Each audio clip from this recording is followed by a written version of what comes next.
Good evening, everyone, and welcome to this very special One Georgia live virtual town hall. Welcome. I know a lot of you are getting ready to watch convention coverage and the amazing speeches and speakers coming up tonight and taking some time to join us here. Much appreciated.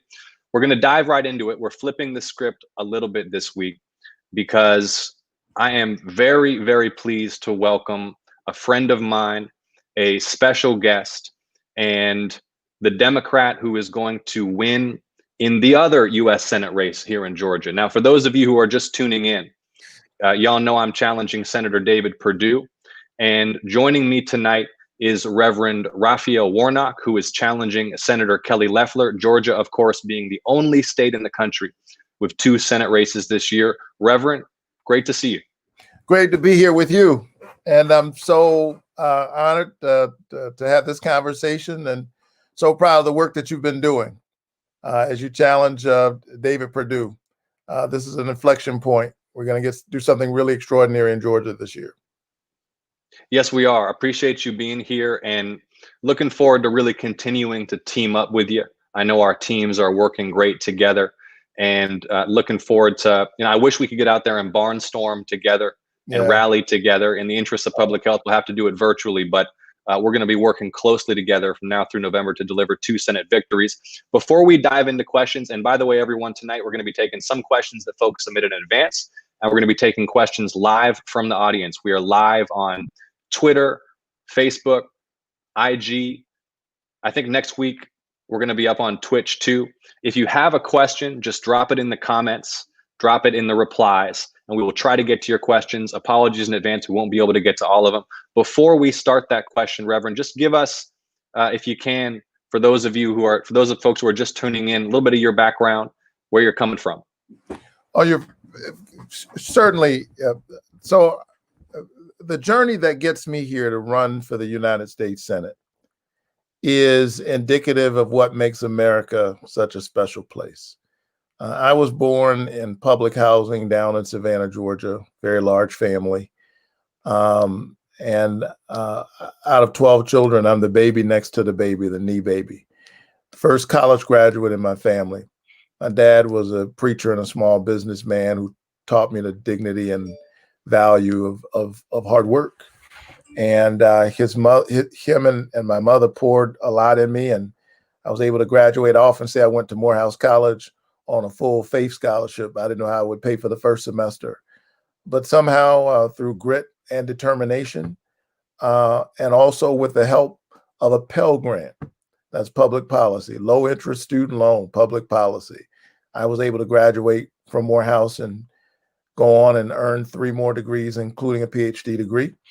And now, almost 15 years ago, I became the pastor of Ebenezer Baptist Church, the spiritual home of Martin Luther King Jr., and there I've been engaged in working on the issues that I care about, everything from voting rights to healthcare reform to fighting for the dignity of workers. And it's my activism that has finally led me to this place where I'm trying to translate my ministry and my work of activism and agitation into legislation and public policy. That is beautiful. Thank you for the service to our community and our state thus far. And thank you for stepping up to run for office right now. A lot of folks who are tuning in online no doubt saw you presiding at Congressman John Lewis' funeral several weeks back. And to have a spiritual leader who is so deeply respected, who's had such a profound impact, already improving lives for ordinary people here in Georgia, now poised to represent our state in the Senate, is indeed a blessing. So thank you for taking this plunge, and it's an honor to run alongside you. We're gonna jump in now to some of the questions. And first of all, we have a question, Reverend, from Jen in Duluth. Hey, Jen. And Jen is wondering, how will each of us govern differently from our opponent? And so that's Jen from Duluth asking, how will each of us govern differently from our opponent? And Reverend? So I'm running against Kelly Loeffler, who was appointed by Governor Kemp until the time for the special election. She's only been in office since January. She, of course, has never been elected by the people of Georgia. She's appointed. We're in the special election.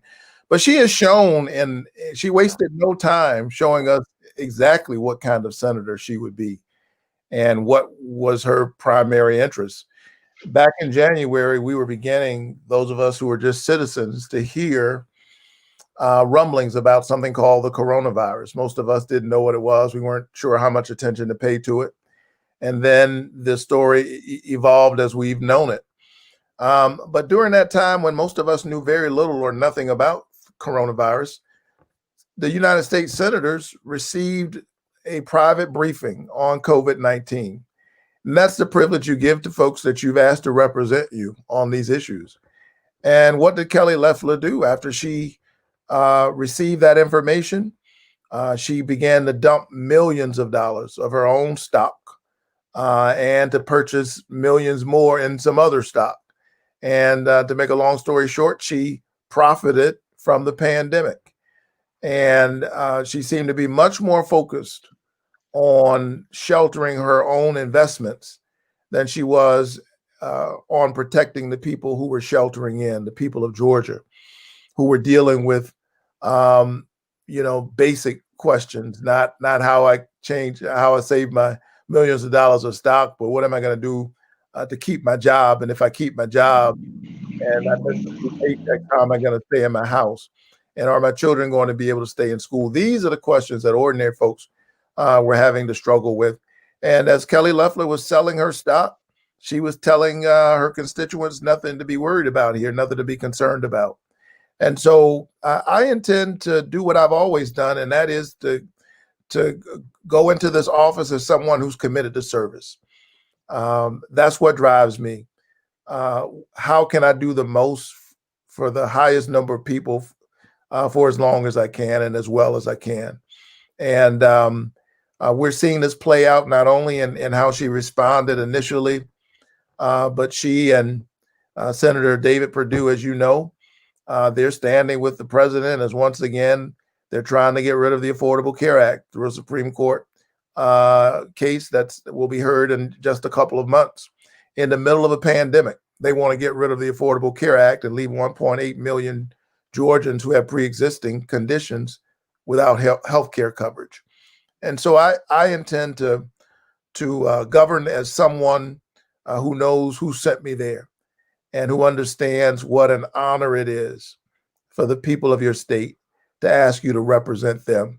And every morning you ought to be waking up thinking about them, looking out for them, doing the best you can for the people who sent you. Thank you, Reverend. And the Senate stock trading scandal this year rocked the whole country. And the fact that both of Georgia's U.S. senators were caught up in it, right, just speaks to how blatant and flagrant the corruption in Washington is.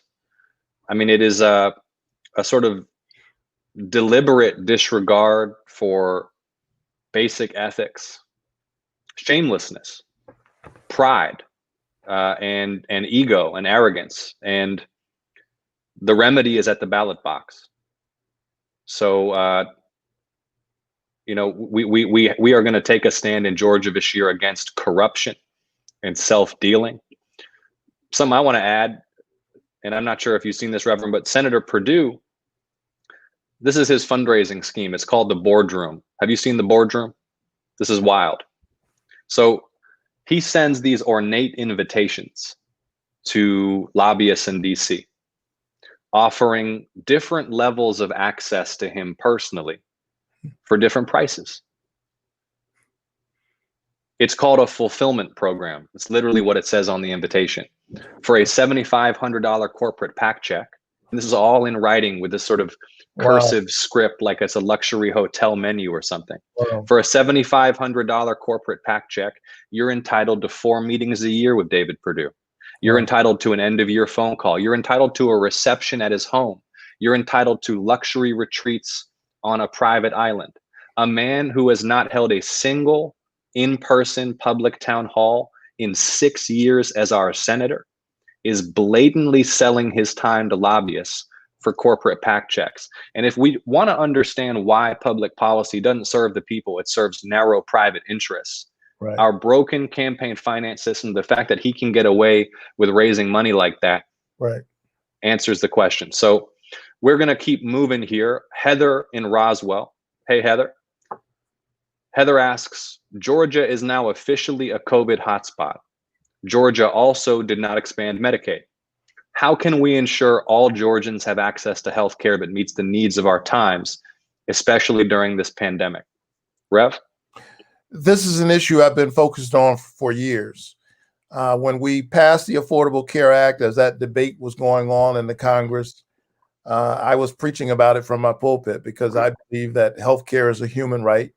I believe that it is a moral mandate. Certainly the richest nation in the world can and should provide healthcare for all of its citizens. And Georgia caught up in the worst kind of politics. And I shouldn't say Georgia, really, the folks who were in office at the time were engaged in politics in the worst sense of the word, just focused on power and what's in it for me. And they refused to expand Medicaid. And so I and several other leaders staged a demonstration in the governor's office, and we had a sit-in. I was holding a sign that said, of all the injustices, Martin Luther King Jr. said, of all the injustices, inequality in healthcare is the most shocking and the most inhumane. And I was arrested in the governor's office here in Georgia, fighting that we might expand healthcare. At that time, 400,000 Georgians were in the Medicaid gap. Now, thanks to COVID-19, you're right, Georgia is a COVID-19 hotspot. We now have 500,000 people in the Medicaid gap. We have 1.8 million Georgians with pre-existing conditions, and you can imagine that with COVID-19 and its participation and with other comorbidities, you're going to have a whole lot more people with pre-existing conditions. So imagine having a law that doesn't protect people. Imagine not having a law that protects people with pre-existing conditions.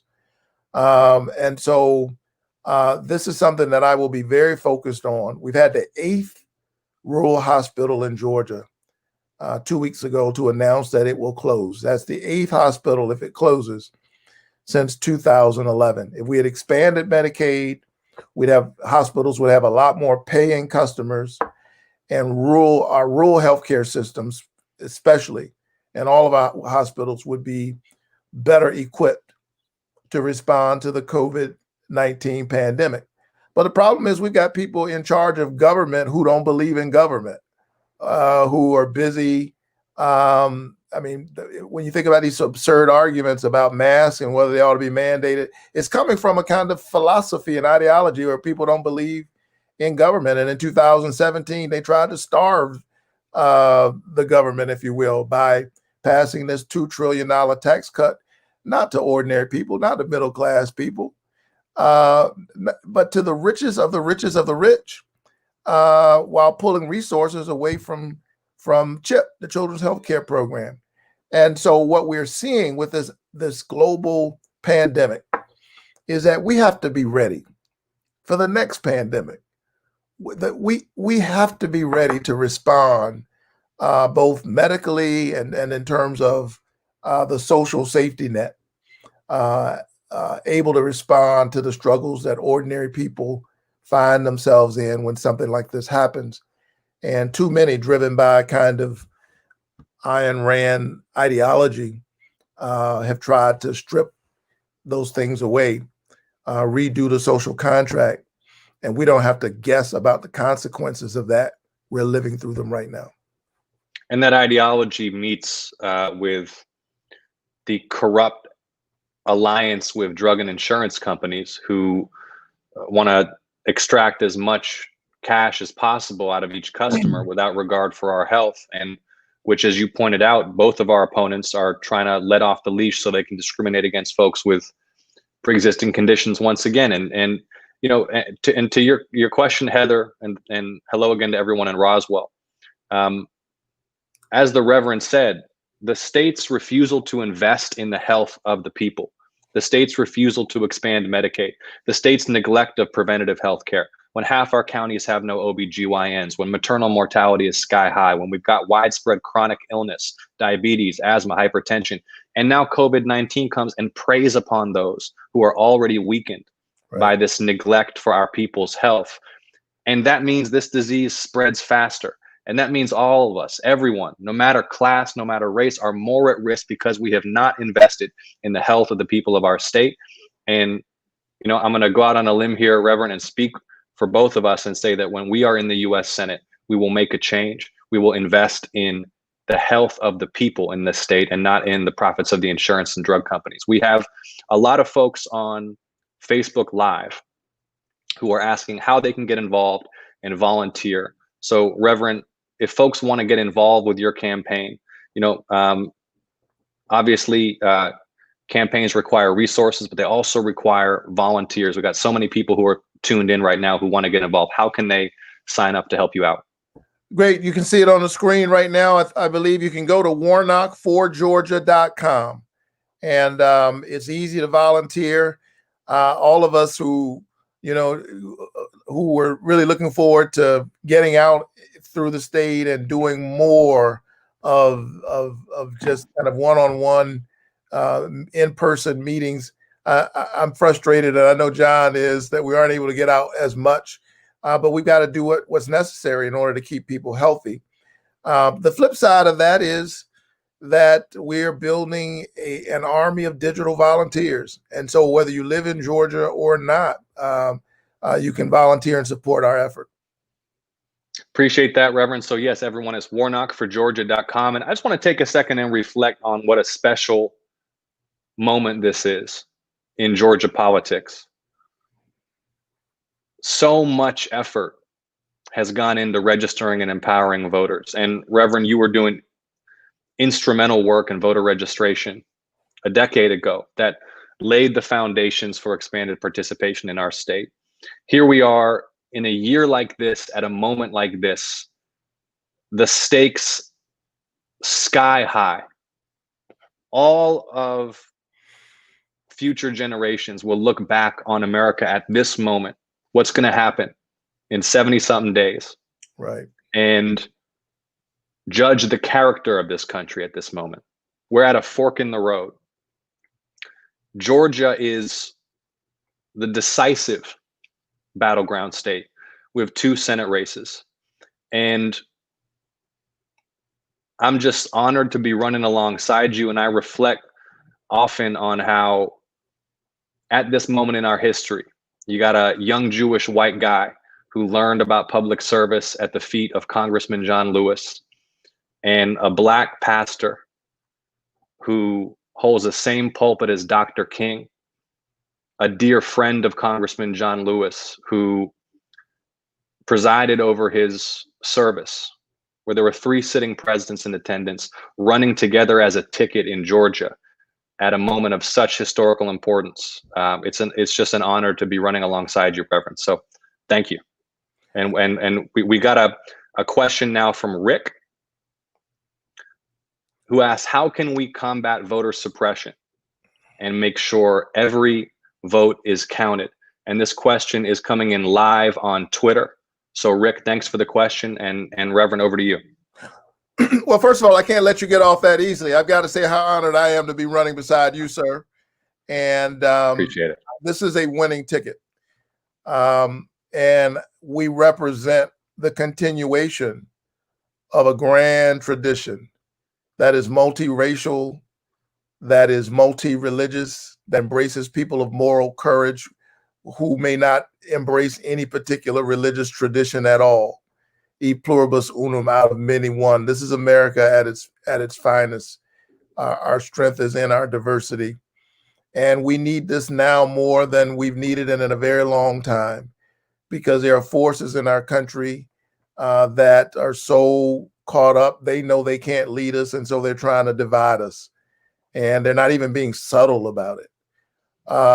And so when I think about running alongside you, I feel like we are incredibly privileged to be able to do this. And while there's a sacrifice to running for public office, some paid a much heftier sacrifice. John Lewis laid his life on the line. Schwerner, Cheney, and Goodman, two Jews and an African American, lost their lives in the dark days of Mississippi, fighting for voting rights. And people are playing with this blood-stained right of ours, the right to vote. So as we talk about voter suppression, as we talk about the sanctity of the ballot, we need to recognize that it is a blood-stained ballot that has in it the sacrifice of Schwerner, Cheney, and Goodman, two Jews and an African American, Viola Luiso, a white woman who gave so much. Hosea Williams was on that bridge with John Lewis, and so I see this as the continuation of that work. When the Rabbi Abraham Joshua Heschel marched with Dr. King, trying to get the voting rights, he said that he felt like his feet were praying, and that's what we need in a moment like this. We need people who pray not only with their lips, but with their legs. And I believe a vote is a kind of prayer for the kind of world that we want to see and that we want our children to experience. And that's why we have to fight so hard against voter suppression. And so I want to say to the person who asked the question that we're very focused on that. We're fighting it right now. In fact, my church is one of a few plaintiffs in a lawsuit. We're suing the state of Georgia for its history of voter suppression. And sadly, they gave us more grist for the mill, more evidence of what we've been arguing during the June 9th primary. We saw malfeasance, we saw incompetence, and we're laying all of that before the feet of a judge right now as we raise these issues. But in addition to that, while we fight it within the context of the courts and jurisprudence, the way to respond to rabid voter suppression is massive voter registration, education, and mobilization. And we've been doing that for years. That's why we've registered through the New Georgia Project, which I chaired, 400,000 new voters since 2014. In this state, we've registered 750,000 new voters since Stacey came within a hair of seizing the governor's office. With her opponent's thumb on the scale, he barely squeaked by after all of the irregularities. And since then, we've registered 750,000 new voters in this state. 49% of them are people of color. 45% of them are under 30. So it is a diverse coalition. We have right now within our hands the power to push Georgia towards its highest self, embodied in the spirit of Martin Luther King Jr. and so many others who fought alongside him. We have within our hands the power to flip this state, to transform the South.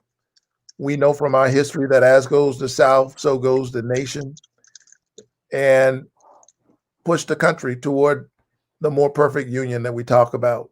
So we'll be pushing early voting, vote by mail, souls to the polls through our various congregations, so that by the time we get to election day on November 3rd, most of the work, by and large, should have already been done. We need to think of October as voter month. Overwhelm them.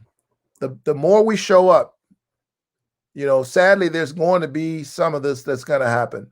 But the more we show up, the harder it becomes for them to steal the election. And then finally, we got to remind our folks that there's somebody that you're so powerful that, and for folks who say, does my vote count? Absolutely, it counts. In fact, your vote is so powerful and your voice is so important that some people are doing a whole lot of work to suppress it. Yep. You ought to stand up and say, no, that won't happen, not on our watch. Well said, Reverend. And, I got to say, I'm feeling optimistic because the resources, energy, personnel, strategy, expertise that are being brought to bear in and outside of court here in Georgia to defend voting rights is truly unprecedented. Stacey's doing amazing work at Fair Fight. Voting rights organizations are fully engaged. And the other side of that, folks, is that we need y'all to make those phone calls, to send those text messages, to empower people to vote, to make sure that their mail ballots are properly filled out, to field the incoming calls on the voter protection hotlines when people have concerns. We can't let those lines get oversaturated around, critical moments. So there's two actions I want everyone who is watching right now to take. The first is, if you are a Georgia voter or if you got family or friends in Georgia, get out your phone, please, and just mark this date, Saturday, October 24th. That is mandatory statewide Saturday early voting here in Georgia. Saturday early voting. So please make a note of that date and spread it far and wide.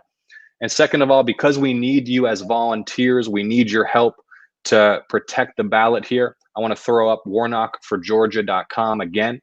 Sign up to volunteer with the Reverend's campaign. Sign up to volunteer with my campaign. Our campaigns are working closely together to protect ballot access here in Georgia. I think we got time for one more short one, Reverend, before we have to sign off and let the convention take people's attention. But I want to close with a question that just came in on Facebook Live from Catherine. And Catherine, thank you for asking your question. I'm sorry, everyone, we can't get to everybody's questions. We're doing our best. We keep doing these weekly. I hope we'll have the Reverend back, and appreciate everyone participating. So Catherine's question is, what will you do for teachers who are being intimidated by the Trump administration and school districts? Rev? Well, the first thing we've got to do in the midst of this COVID-19 challenge is, we've got to get serious about this health challenge that we're facing. And right now, our teachers are on the front line. They are among the essential workers that are putting their lives on the line and doing the best that they can. And they're being very heroic, and they're also being creative, as there are many places where it's not safe. It's not safe for the kids to return. Listen, I've got small kids, and God knows I love my kids to death, but I'd love for them to be in school right now. And it's tough. And so I feel the struggle that parents feel. But let me just say that we absolutely should not have a president who's trying to bully teachers and bully kids into risking their lives so that he can win an election. I don't think education and his commitment to reading is what's driving Donald Trump in this moment. And we just got to stand up through our teachers' unions, through the ways in which we organize, and we've got to say no. We got to say it in this moment. And then come November 3rd, we got to send a very clear message that the way to get through this, you can't bully teachers any more than you can bully the virus. We know what we need to do. We need masks, social distancing, contact tracing, testing, and we need to get the curve down so that we can safely return. And we've seen right here in Georgia, when you return too quickly and recklessly, you end up going back home anyway. And so I don't know how many times it takes for us to see this. In the meantime, we got to make sure that workers receive the kind of care that they need in these various relief packages. The Senate should be at work right now. And I assure you that when John and I are there, we'll be standing up for you rather than the special interests. It speaks volumes, doesn't it, that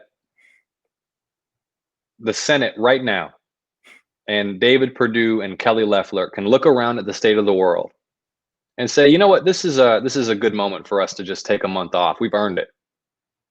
I mean, and to build on what you said, Reverend, in response to Catherine's question, it wasn't a mystery that schools were going to be reopening in August and September. It wasn't a mystery that school districts, local school districts, lacked the resources and expertise necessary to grapple with a challenge of this magnitude. So, a little bit of forward planning, a little bit of strategic thinking.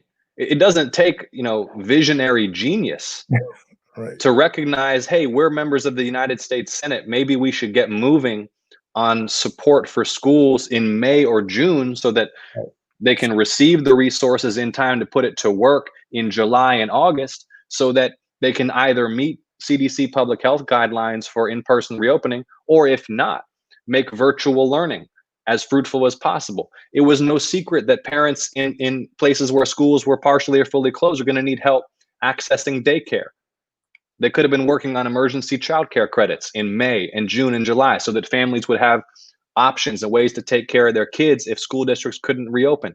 But you know what? They don't care. They're too busy lining their own pockets. They're too busy having champagne receptions with lobbyists on private islands.